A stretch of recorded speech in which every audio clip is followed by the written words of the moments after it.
It started when I decided to clean out my late grandfather's old house. He had passed away a month ago, leaving behind an aging home filled with dusty furniture, locked cabinets, and a basement that always felt too cold, even in the middle of summer. I never liked the basement as a kid. It smelled damp, the concrete walls were cracked, and there was a strange humming sound that seemed to come from beneath the floor. But now, as the new owner, I had no choice but to clear it out. That's when I found it. A door. Not just any door. A hidden door. It was embedded into the farthest wall, behind a rotting wooden shelf. No hinges, no knob, just a small circular hole where a handle should be. The edges were perfectly smooth, too precise for something built decades ago. The strange part, the wall wasn't thick enough to have a room behind it. Curiosity got the better of me. I grabbed a flashlight and pried the door open. It took more strength than I expected, as if it hadn't been opened in decades, maybe longer. The air that rushed out was stale and freezing cold. My breath came out in visible puffs, and the flashlight flickered the moment I stepped inside. What I saw made my stomach drop. A tunnel. It stretched deep into the earth, lined with old, rusted pipes and handprints, smeared in something dark along the walls. The further I walked, the louder the humming sound became. Not mechanical, but almost like whispers. Then I found the stairs.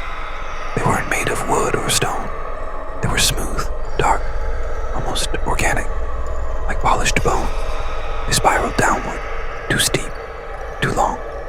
My gut screamed at me to turn back, but something pulled me forward. Then I reached the bottom. The tunnel opened into a circular room with a single chair in the center.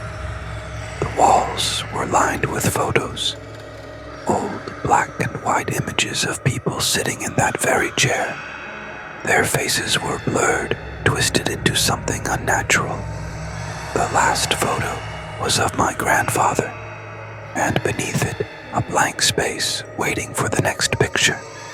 I turned to run, but the door was gone. In its place stood a figure, tall, faceless, wearing a suit covered in symbols I didn't recognize. My flashlight flickered violently. The humming had become a deafening roar, vibrating in my skull. The figure raised its hand. My body froze. My limbs wouldn't move. My vision blurred. A sharp pain shot through my mind, and suddenly, I was in the chair. The cold wrapped around me like a second skin. I couldn't speak. I couldn't breathe. The figure stepped forward, lifting something metallic and clicking. A camera. The flash went off. Everything went black. I woke up in my basement. The hidden door was gone. The tunnel, the room, the photos, all of it had disappeared. But when I looked at the old family album in the living room, my hands started shaking. There, in the last page, was a new photo. A picture of me, sitting in the chair, and beneath it, another blank space, waiting